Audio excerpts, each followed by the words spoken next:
lower back pain is a growing problem in today's sedentary society. However, mild lower back pain can easily be managed and prevented at home with simple exercises.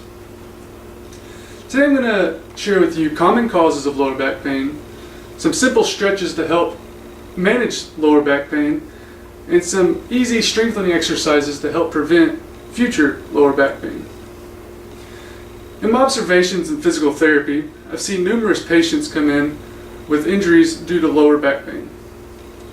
According to Newsweek.com, accessed April 3, 2011, in 2005 a study was done and it showed that patients with back pain cost 76% more on average per year.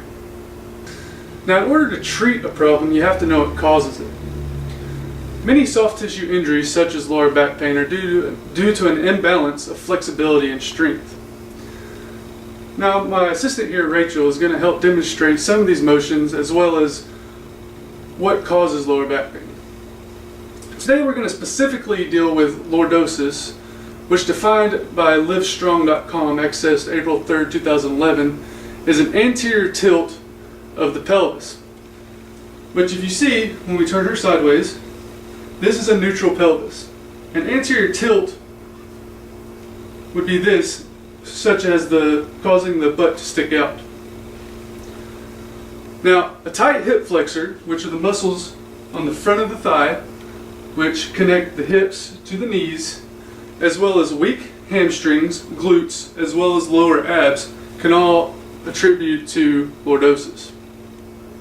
Now let's dive into management of lordosis pain. Now, in order to manage this lower back pain, we're going to do some stretches that will help release the lower back as well as the hip flexors. All these stretches were retrieved from bigbackpain.com, accessed April 3, 2011. The first one is the pelvic tilt. You're simply going to lay on your back, bend your knees with your feet flat on the floor, and you can even use a little ball to help stabilize the knees. Now on this, you're simply going to push the small of your back into the floor, helping neutralize this anterior tilt that causes the back pain. You're going to hold it for 3 to 5 seconds and then release, and repeat 10 to 15 times in a set. You might do 2 to 3 sets at a time. One more. Good. Now the next stretch is called the spinal twist. You're going to maintain this position, maybe put your feet together, and you're simply going to turn your knees to one side, trying to keep your shoulders flat on the floor. This is stretching out the sides of the lower back. Hold on one side for 5 to 10 seconds, and then turn to the other side. You might do each side 5 times for about 2 sets. Now the next stretch is called the cat stretch. You'll get on your hands and knees, keeping your hips and shoulders in neutral position, and you're simply going to push your back up, stretching out the vertebrae here, helping release the lower back. Relax, and perform it again. You might hold it for about 5 seconds at the top, and do about 10 of these for 2 sets. Good. Now this stretch is to help stretch out the hip flexors, which will help release the anterior tilt of the pelvis. Now you're going to stand up and perform a standing lunge, which you step forward. Now instead of preventing your knee from touching the ground, you're going to set your back knee on the floor. Now to exaggerate this stretch, you're going to shift your body weight forward, stretching out the hip flexors. And hold it for about 10 to 15 seconds. After which time you can come back, slowly stand back up, and repeat with the opposite leg. Lean forward, 10 to 15 seconds. And back up. I would suggest doing about 5 to 10 reps per leg, maybe twice a day. Now that we've stretched out the problem areas, we're going to work on strengthening the back of the legs and the lower abs in order to help prevent future injuries. Now the first exercise is called a glute ham bridge, which, as you can see, you lay on your back, again with your knees bent, feet flat on the floor. Again, if you want to use a ball to help stabilize the hips, that's fine.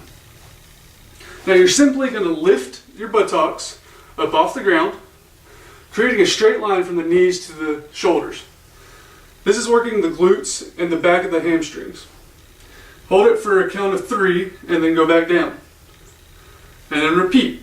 I would say again, 10 to 15 reps per set, maybe 2 to 3 sets. Good. Now the last strengthening exercise we're going to do is called a reverse crunch. You're going to maintain this position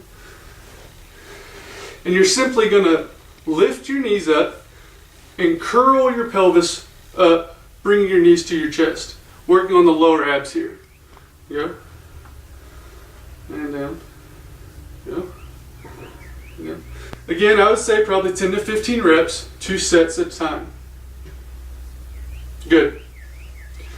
Now the importance of this is the lower abs are the antagonist to the back, which helps prevent it from tightening up and giving you this pain.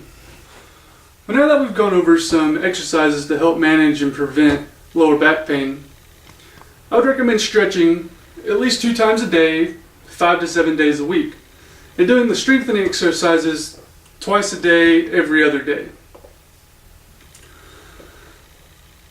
So today I've demonstrated how mild lower back pain can easily be managed and prevented. We gave common causes of lower back pain, demonstrated some back and hip stretches, as well as some strengthening exercises. Now it's important to remember to contact a licensed healthcare professional if the lower back pain is severe or pervasive in your life.